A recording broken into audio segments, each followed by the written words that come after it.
let's talk about Nightshade. Like the game.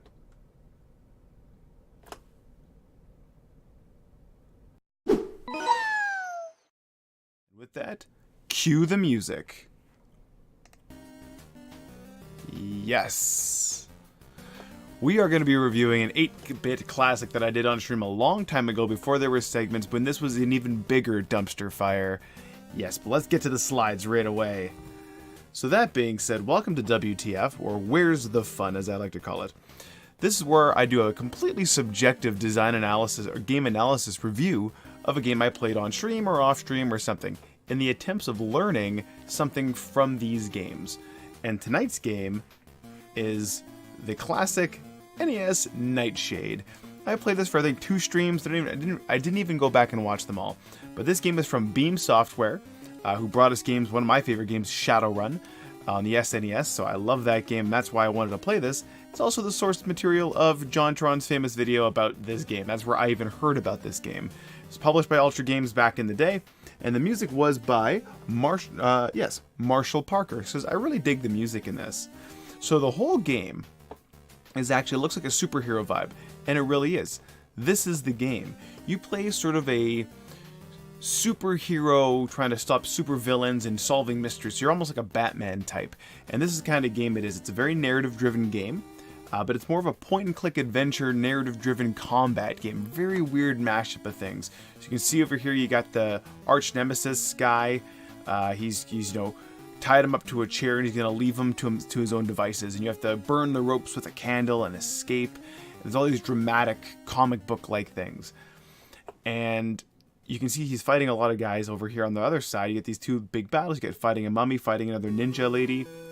And this game is really that you're a crime fighter and you're taking the city back from crime, you're taking over from the previous kind of Batman figure in the city who disappeared. And now you're taking over for that person. And the game has its strengths for sure, but it also has its weaknesses, and that's what we're going to talk about. So this is the map of the entire city. This is a horrible picture, but this is the map of the entire game world. Minus the secret base you end up finding out. So you travel around here, meeting characters, solving mysteries, fighting crime, and eventually getting to the big boss and taking down this whole syndicate. And the biggest, coolest thing about this game is these are 2 specific scenes. When you run out of life, there's a little life bar you saw earlier. When you die, what happens? You get put into this elaborate death sequence, and you have to try to escape from it. It's almost like it is a way of doing a continue. There's about 4 or 5 of them, I think. I'm not sure of the specifics, but I think there's 5 if I remember correctly. And you have to escape from each one, so they progressively get harder. And then when on the last one, they just finally say you're out of continues. But you can die in these, and so it's actually kind of an interesting mechanic. I thought this was the most interesting piece of the whole thing, but I really dug it, and so I just wanted to highlight that one because I think it's pretty cool. Now let's talk about the game itself. So what feelings did I have? Well, for an NES game, I was very impressed. I was really impressed with what they were trying to accomplish with this narrative, this big world, all the crime fighting. It was a really unique, original idea. I'll give them that all the way through. The music, I got a kick out of it, especially as it's an 8-bit game. I love this 8-bit chiptune kind of tune. You can do a lot with that NES music, so love that aesthetic. But other than being impressed with what it was and what they were trying to do, the rest of it kind of starts to slip downhill, as you can see. I really felt lost most of the time. Most of my stream was me following an FAQ. And maybe it's because it's the adventure style. Maybe it's just, the game did not age well. That style of game, I'm not going to point specifically at that one, but this style of game has not aged that well. And I was lost and very frustrated a lot of the time. And the second piece of frustration comes from the combination of a sort of point-and-click adventure game with a controller and a fighting game, because you're actually going out dishing out punches and kicks and blocks and stuff like that. It was a confused mashup, wrong demographics or wrong audiences, right? Point and click adventure to fighting. It's just a weird thing to combine because you're jumping back and forth between those 2 versions constantly. As soon as you fight crime, you have to do this thing. So I was getting very frustrated. I got better at the combat over time, but it was frustrating to get going. But let's talk about the good stuff here. So for starters, the gameplay mashup. I love 2 different games, styles of game, and just kind of, bam, mashing them together. It's really cool. So this was kind of, like I said, a narrative-driven point-and-click adventure combined with a fighting game to give you that combat system, and it was just kind of a neat way of doing things, and it made sense why they did it.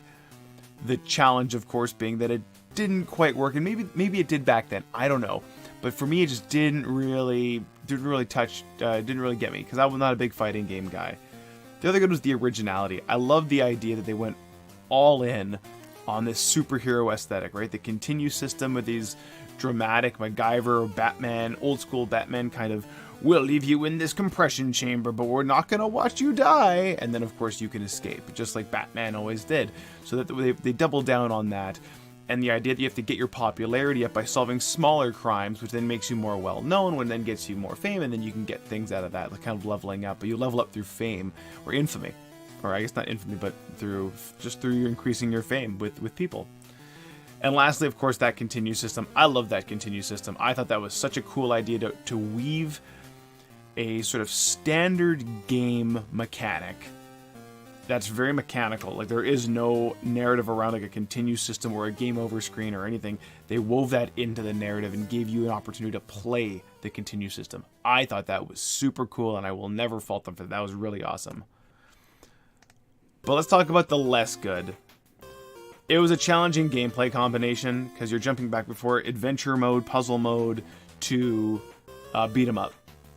And, or fighting game, really, like whatever you want to call it. It was awkward, and eventually you got the hang of it. It was very slippery fighting game controls, like the controls weren't very strong. Fighting games were exceptionally new, if not ridiculously new on consoles back in the NES era. So the fact that it was there is pretty impressive. So yeah. And the less good thing I found of it was the puzzle difficulty, and I've put in brackets here, the problem is me, not you kind of problem.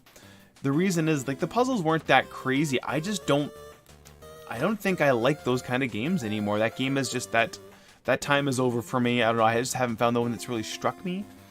Like The Witness I liked, but these kind of point and click, finding the right book with the right person and dealing with that person, I'm not really digging those anymore. And maybe that's just what I'm in the mood for. I wasn't in the mood for it then. I certainly am not in the mood for it now when I want to play these games. I got a few of them in the backlog. I'm like, I don't really want to do these ones, even though they're by people I highly respect.